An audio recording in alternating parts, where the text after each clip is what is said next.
Hi, I'm Carl Azus. Welcome to our show for Thursday, November 5th. Votes are still being counted from the 2020 U.S. presidential election. The face-off between Republican incumbent President Donald Trump and Democratic presidential nominee Joe Biden left several states too close to call, and as of Wednesday evening, neither candidate had clinched that magic number of 270 electoral votes to be declared the winner. When we produced this show, CNN had not projected a winner for 6 states: Alaska, Arizona, Georgia, Nevada, North Carolina, and Pennsylvania. Without those predictions, it appeared that Democratic challenger Biden had clinched 254 electoral votes, while Republican incumbent Trump had clinched 213 electoral votes. But these numbers were subject to change as vote counting continued and results came in. As far as the makeup of the next Congress goes, analysts said Democrats were likely to remain in control of the House of Representatives, while it looked like Republicans would remain in control of the Senate. But again, that information is not final. There were still a number of significant calls to be made. Part of the reason for the delay is the coronavirus pandemic, one of the major issues of the election.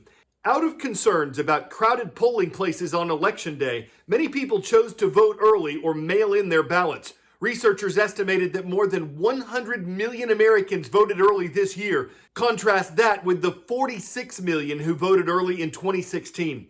The Trump campaign announced yesterday that it was launching legal challenges to vote counts in Georgia, Michigan, and Pennsylvania, as well as requesting a recount in Wisconsin. These were strongly contested battleground states this year, so that could delay final results as well. Modern elections have seen real-time projections of the winners, sometimes within hours of nationwide polls closing. But the U.S. Constitution does not say that winners must be declared on election night. Throughout the 1800s, it would take days and sometimes weeks for a winner to be announced. But people in the United States and abroad want to know what to expect politically come 2021, and you can get the latest results updated day and night at CNN.com. 10-second trivia. What is 16 Psyche? Is it a grunge band, a game show, a Pavlovian theory, or an asteroid? It's a bird, it's a plane, it's an asteroid that was discovered in 1852 and named for a figure in Greek mythology. $10,000 quadrillion.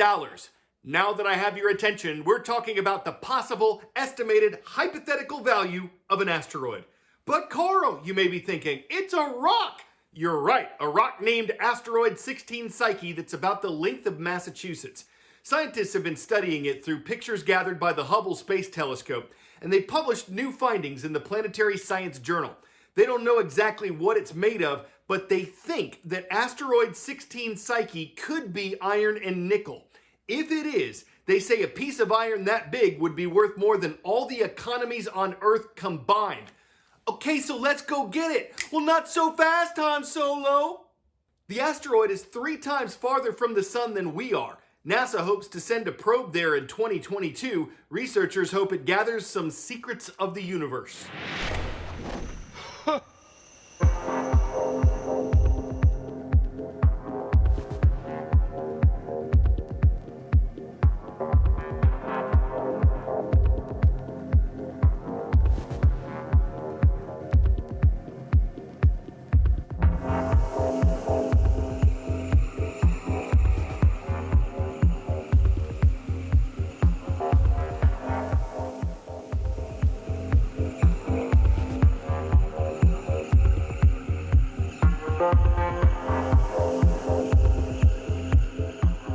Play these spiders low frequency tones that are about the known frequencies of insect prey that they typically catch. They'll actually spring up and strike at these tones.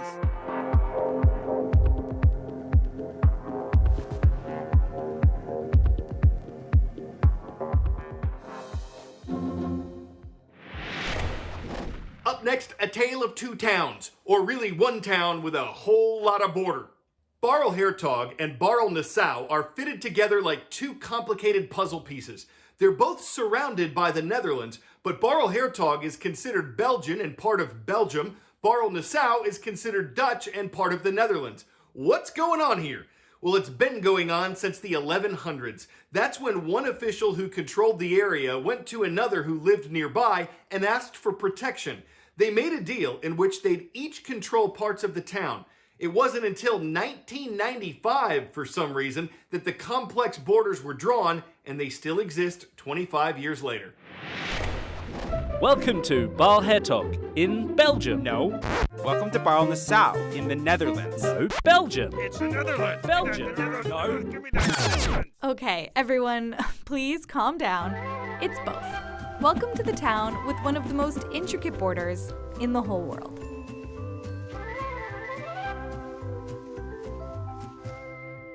Barl is a quiet, small town with not much going on, until you look at these crosses.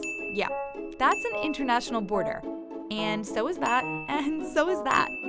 Barl is home to a living border puzzle. Instead of one border crossing, there are dozens of them. And that's because the town consists of 30 enclaves. There are 22 pieces of Belgium surrounded by the Netherlands and 10 Dutch areas in Belgium.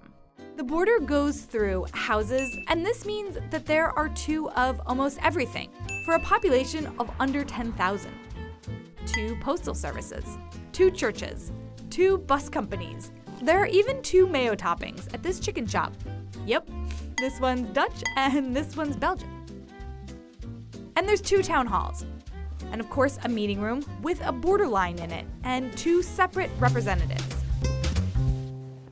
So, Head of Tourism Willem, how do you know where your house is if the border goes through it? We have a front door rule, and the front door rule says there where your front door is, that is the place where you have your domicile, where you are living in Belgium or Holland. But what about front doors that get chopped off by the border, like this one?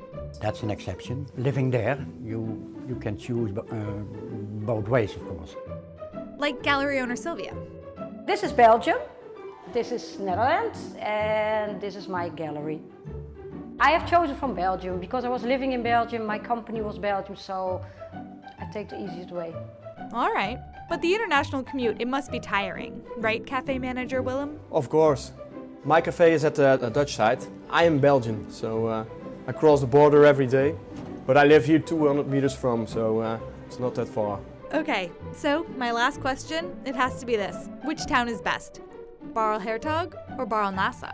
I prefer both. I'm Dutch, and to be honest, I like the way of living more on the Belgian side.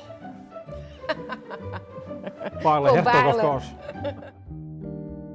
In the end, it doesn't matter which side of the border you choose. All in all, this is just a great love story between 2 countries.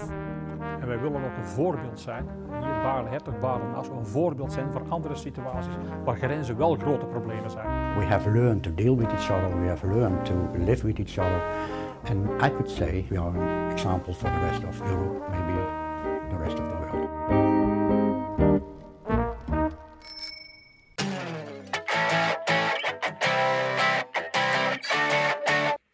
Architects have to have a vision, but the one who designed a sculpture in the Netherlands would have never envisioned this. On Monday, a subway train broke through its barriers and landed on top of a whale tail sculpture. The only person aboard the train was the driver, and he wasn't hurt.